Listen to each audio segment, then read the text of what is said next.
When I got back from my holiday, the silence at home felt different. It was peaceful, yes, but it was also a little bit louder than usual. And that's the thing about living solo, isn't it? Some days the quiet feels like freedom and peace, and other days it feels a little bit fragile. So over time, I've had to create my own sense of safety, both practical and mental. There's no alarms, no panic buttons here. It's just calm, common sense habits that make me feel safe and secure, even when it's just me and the quiet.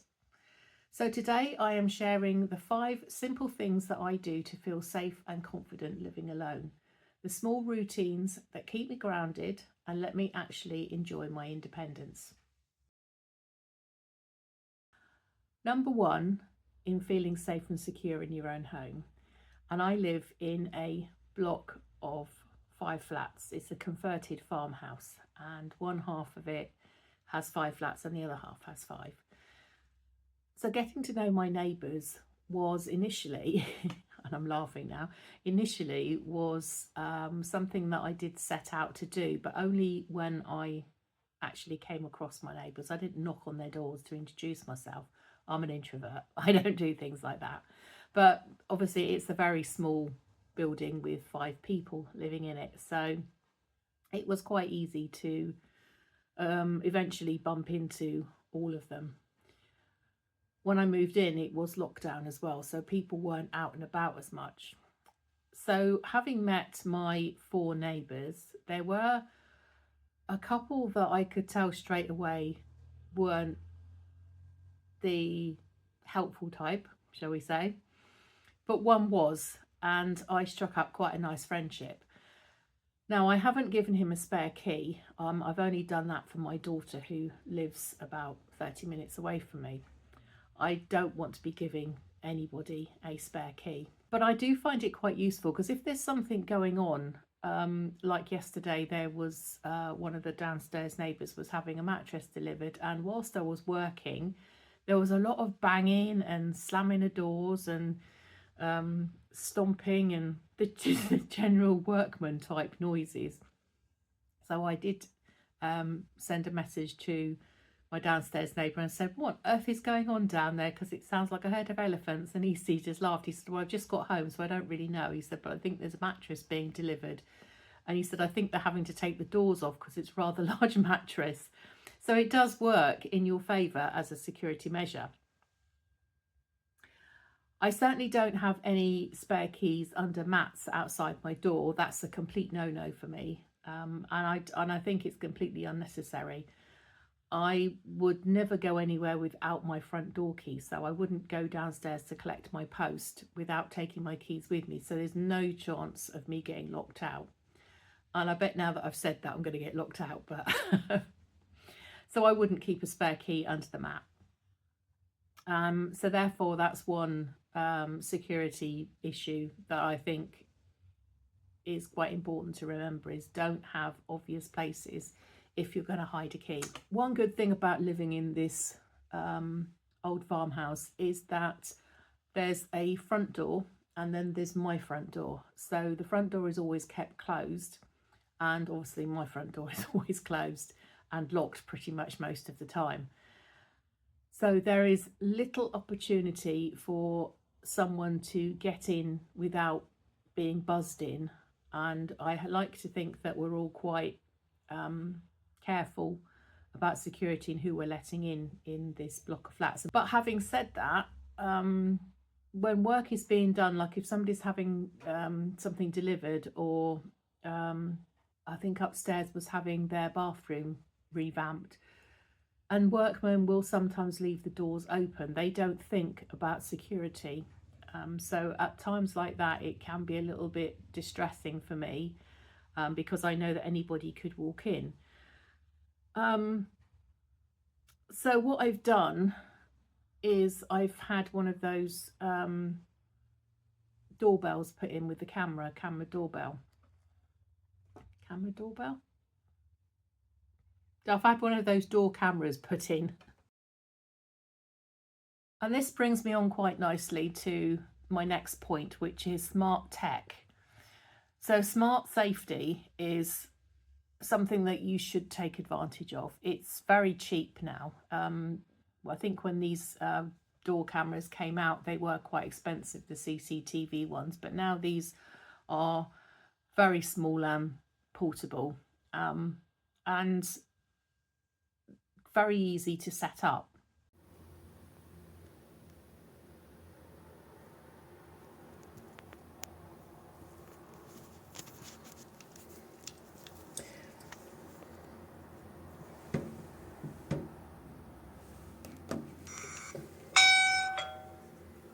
I have the actual unit is it's not screwed into the door because I'm a renter and I can't do things like that. So it is attached with double-sided sticky tape to the door. And I know that sounds like, oh yeah, well, somebody could come along and just grab it off. Well, that's true, but they're going to get recorded first before they grab the camera, and it's recorded to the cloud. I do have to pay a little bit extra for that, but the camera that I've got is not the expensive brand name one that everybody thinks of, that you then have to sign up to an annual contract. It's a very cheap one from Amazon, but it does exactly the same job, and I can't see any downsides to it. It might be slightly clunkier than the more expensive version, but that far negates the price, I would say, because it's very clear what I can see, and I will put in a example of me standing in front of the door, in front of the doorbell, and you can see how clear my face is. And even in the dark, it's got infrared, and it's very clever at picking up things in the dark. Although it's not 100% great that you can see, but I would not be opening my door in the middle of the night, so I don't think I'm going to need that.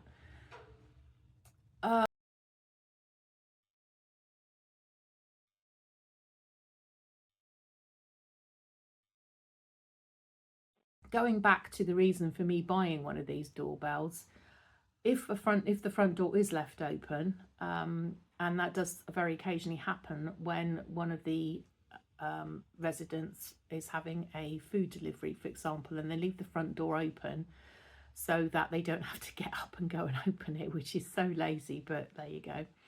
And so that's the reason why I've got this door camera. If somebody was to get through because the front door has been left open and there's no one to challenge them or stop them coming in, then they could get up to my flat and ring my doorbell or knock, but I will be able to see exactly who it is in a matter of seconds.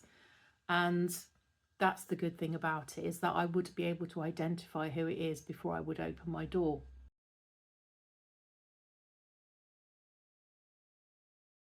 My door has all the usual protection via locks. It doesn't have anything super duper, and I am thinking about potentially getting one of those.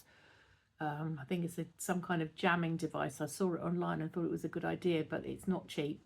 So it's some kind of similar to the thing you have for your car, I think, but you just jam it under the door, and somehow or other, I can't.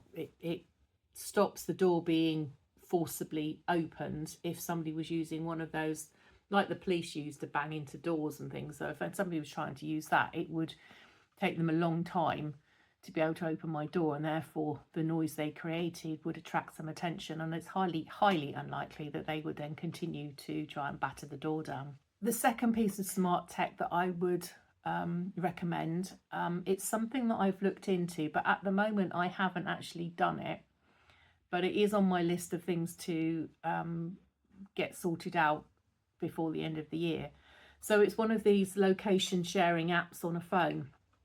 Now, surprisingly, they are what I think consider to be quite expensive, considering it is just a location tracker on your mobile app. I expected it to be free. The app that I looked at, if I wanted to give my daughter access to it so she would be able to locate my position, I'm not that I'm expecting to get kidnapped or anything. I mean, I'm quite a large lady. I'm probably going to be very difficult to kidnap.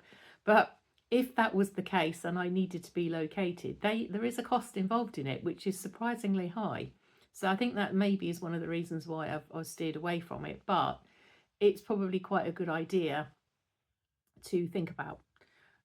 This next piece of smart tech is not something I actually need, but it is a very good idea if you live in a house or if you live in a property that is on the ground floor, and your door is not very well lit, is to get one of these timed lights to come on, so that if you are at work, for example, and you come home and it's dark, the app would turn the lights on for you. So by the time you get to your front door, it's all very, very well lit. And obviously you can then see whether anybody is hiding in any bushes or dark corners and things. As I say, I don't need this. One, because I very rarely go out, but two, because downstairs does have an outside light that's on all the time at night. If any of the lights do go out sort of just outside my front door, then I will replace those bulbs at my own cost. It's not something that I should pay for, it's something that the building should pay for as part of its maintenance. But the time it takes for the building property management company to come out and change them, it's just not worth it for my sense of security. So I will change them, and I have just upgraded to a much brighter light just outside my front door because it was quite dark. And it's better for the camera. The final couple of things for smart technology really I consider to be common sense, but I think it's a routine that I think you need to get into. So always keep your phone charged, fully charged, which I do, because one, it's used for filming, two, it's used for work, so I always have to have it charged up, and three, from a safety perspective, before I go to bed at night, I have to check to make sure that I've got enough charge in my phone for it to last all night. So if there was an emergency, then it's there and fully charged, or at least enough charge in it to make a phone call.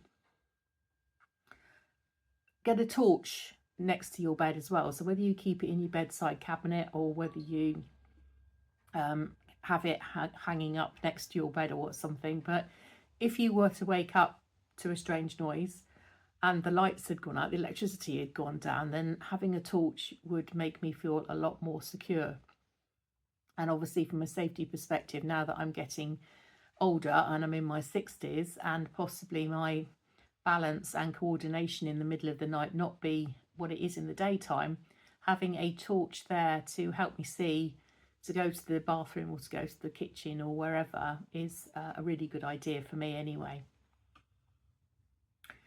I also have a night light in the hallway because being in my 60s, I need a loo run at least once in the night. So rather than me turning all the lights on and waking myself up 100%, I have one of those children's night lights plugged into the hallway so that I can make my way safely to the bathroom and back again.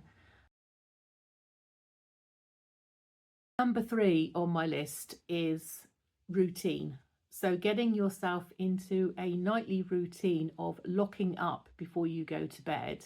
And in fact, I would actually ultimately suggest that you do this when it gets dark rather than waiting until you go to bed.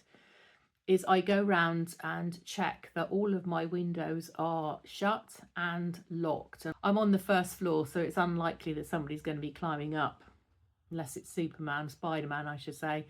But I do go around and check that all the windows are shut and the locks are on, as well as the front door being locked. Also, if I have been out that day to go and do some shopping or chores or something, then I will just double check that my car is locked. My car is parked out just here that I can see in the car park. So obviously with my key fob, I can just make sure that it's locked, and that is part of my evening routine. So then mentally, I know my car is locked and is unlikely to get nicked, and that sets my mind at rest and I can sleep. Once all that's done, my paranoia recedes and my, I suppose, not really stress levels, but my feeling of anxiety will go right down, because I feel snug and secure in my own home then, and I can relax for the night, and I will go to bed feeling calm enough to go to sleep without worrying whether I am going to be safe or not. And interestingly, that's what drove me to come home early when I was away on holiday. I was had a little cottage, and the windows, funnily enough, were going to be replaced at the end of this particular holiday season. But the windows were aluminium based and were quite wiggly, shall we say. And I didn't really feel particularly safe, so I didn't sleep very well at all, and I got tireder and tireder and got fed up in the end of the anxiety. I was fine in the daytime, it was just in the evening I just felt so anxious. If I'd have had a dog, I probably would have been okay, but I don't. And being alone in a strange place, it freaked me out. So I did come home early. So it is very important for me anyway that my anxiety levels are as low as they can be at night time. So at least I get some decent sleep, because that affects me like nobody's business. And I'm sure I'm not the only one that would say that.